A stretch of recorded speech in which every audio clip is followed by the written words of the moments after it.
Good morning.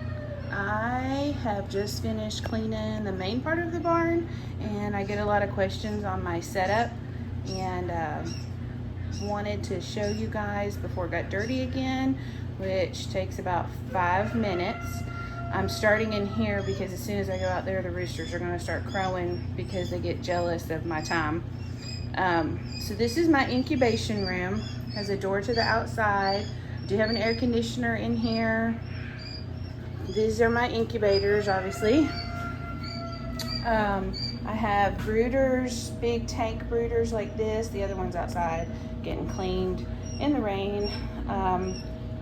So they slide up underneath of this.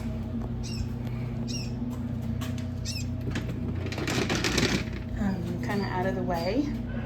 And then I use these bins with 10-inch brooders just for separate hatches. They're easy for me to clean because they're about hip high. One puppy pad fits in them. I use tape. I just put tape right here on the edges. When I need to keep track, I kind of know in my head what these are at the moment, but if I need to keep track of what hatch they are, their project, if they're a specialty thing I need to keep separated, I just write all that information on a piece of tape, and it follows the birds for the first 3 weeks or so until they're big enough to band, and then I band them. I do use whiteboards on everything too. Helps me keep track of everything.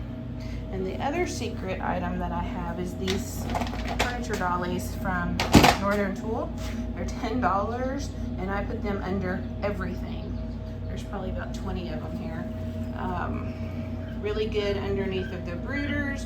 You want to keep your brooders up off of the cold concrete or your floor, just because that coolness will go to the floor of your brooder and can chill the birds. So no matter how much you crank up that heat, that floor is still going to be chilly.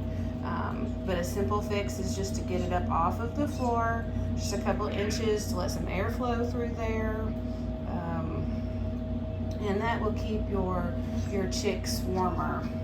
The other thing that I swear by is the battery backups. I have these on all my incubators. They will give me enough electricity in an outage just to kind of come out here and assess the situation, if I need to hook up the generator, if I need to do something else. They're not expensive. It's a great insurance policy. If you're depending on those hatches, or you just want an insurance policy, I highly recommend these.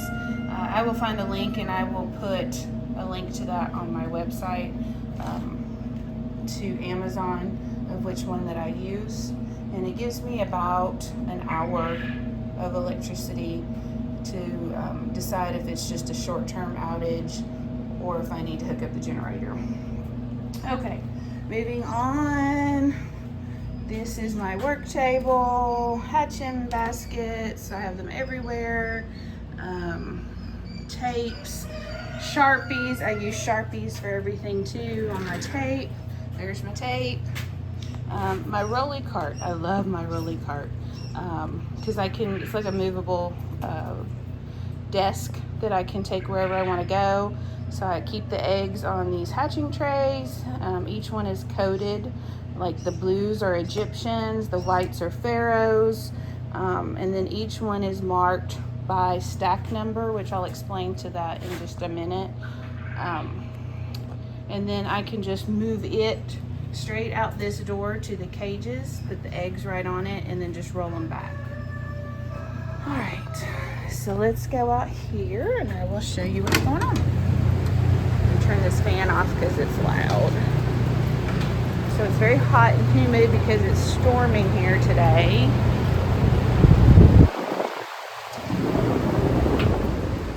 Okay, so obviously I use hatch and time cages. Everything in my barn is on wheels, including these. I like these cages. They're fantastic if you have concrete floors, you have an inside setup. I would not put them outside in the sun or where predators can get them. My barn's very secure. I have barn cats. Nothing is getting in here. Each one of my cages is numbered by stack, so I can keep track of where I'm hatching from. And if I have a problem, then my cages are also numbered if I need to come back and hatch again if I have a problem, so I can narrow down the problem. This is ag lime on the floor, and what it does is if there's any liquid that falls down, say some manure falls off the side of the poop tray, because they're pretty good at that, the lime will dry it up and it won't stick to the concrete. And then you can just sweep it whenever you're cleaning the poop trays, and just see, I told you the roosters were going to start crowing. They hear me. It also, the flies, you see the flies kind of buzzing around a little bit. I don't see them on my screen. There's a few flies flying around here. The flies don't like it. So I put it in the poop trays, I put it on the floor, I put it everywhere. It's so cheap, there's no real reason not to use it.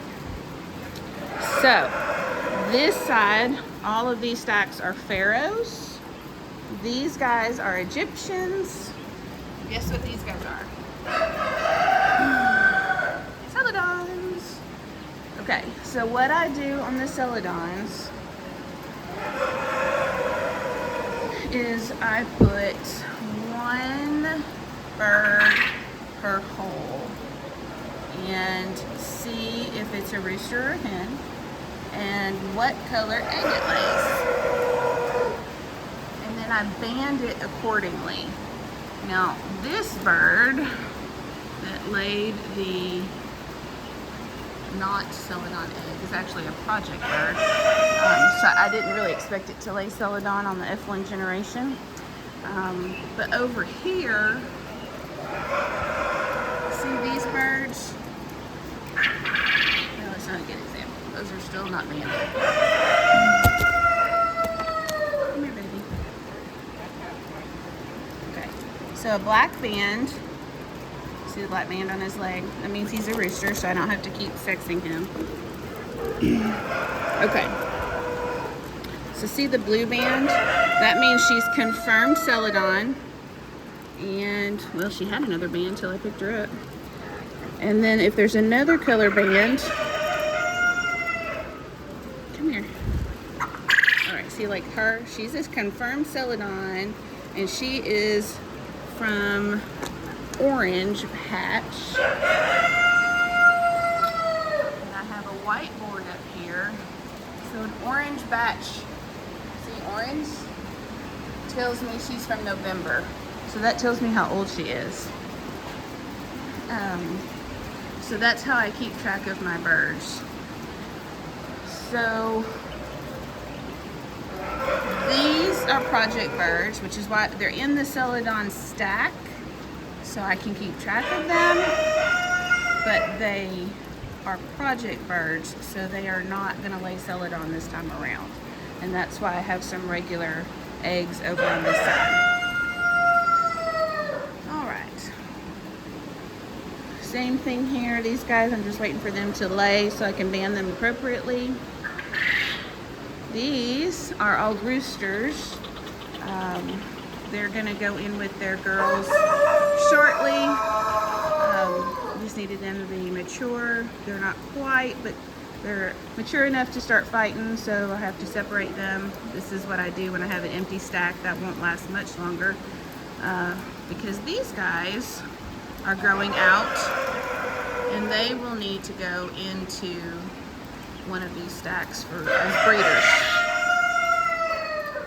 Now, I ran out of room for brooding because you can't brood them in a tub forever.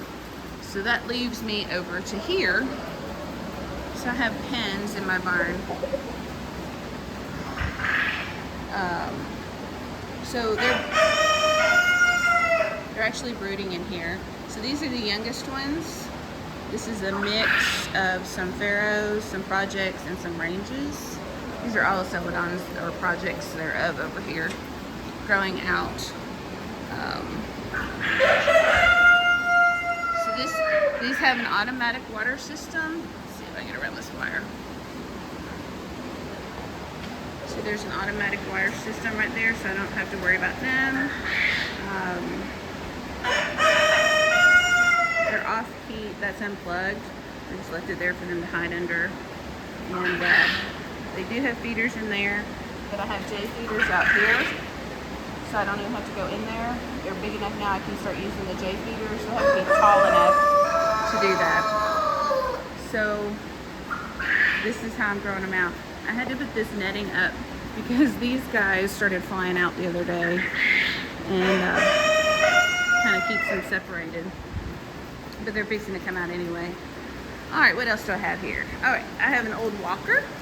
I have a bag of food on that, and I put the layer food on there. Walkers for old people. Layers are for older birds. And I just wheel that up, and I don't have to bend over, carry bags and stuff. And over here I have a baby stroller with baby food in it, and I just wheel that up and put the food in it. And then, see, on wheels. And then I have my food on wheels. This is from Dollar General. They're not gonna let me talk. So I get these from Dollar General when they're shutting them down or revamping them or whatever. And I can keep about a half a pallet on there. That's about all the weight that I can move by myself, is a half of a pallet. So this is layer and starter. What else can I show you? I have water in here. Oh, the gator, the all important gator. Okay, so the gator gets backed in here, and then I clean the poop trays right into the gator, and then I take it out to my compost pile and dump it. So this is about 4 days worth right here. I try to do it about every 4 days. So I told you this is the cleanest my barn will be in a few days. Oh, probably forgot to mention this. Sometimes I put them out here and they're still a little young, so I just put rags or whatever right there, just so they can't sneak out. But they're probably big enough now I can pull that. I think that's about it. I can't think of anything else that I think you should know. Furniture dolly. I mean, everything can go on a furniture dolly. I love those things. You can put a stack of shavings on it. You can put your feet on it and kick it around. I mean, just anything you want. And I do have plenty of fans. I have a big fan over in that corner pushing this way towards me. And then this fan is in this corner pushing back across, so it kind of circulates. Oh, the lighting. Forgot the lighting. These are LED strips off of Amazon. They are on cheap Christmas timers.